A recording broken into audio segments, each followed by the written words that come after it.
ગુજરાતમાં રાજ્યસભાની 4 બેઠકો માટે ચૂંટણીની જાહેરાત 18 જૂને સવારે 9 થી સાંજે 4 વાગ્યા સુધી થશે મતદાન। 5 વાગે હાથ ધરાશે મતગણતરીની પ્રક્રિયાઓ।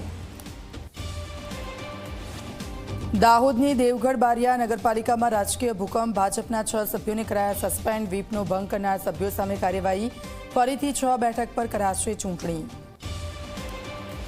સુરતના વેસુ વિસ્તારમાં આગ લાગવાની ઘટના। બ્રાંગ અલ્ટી નામની બિલ્ડિંગમાં આગ લાગી। શોર્ટ સર્કિટના કારણે આગ લાગી હોવાનું અનુમાન। સદનસીબે કોઈ જાનહાનિ નહીં।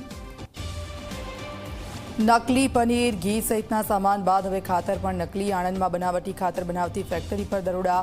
લાયસન્સ વગર જ મિક્સિંગવાળું ખાતર બનાવીને કરાતું હતું વેચાણ। તપાસ કરતા સેમ્પલ થયા ફેલ।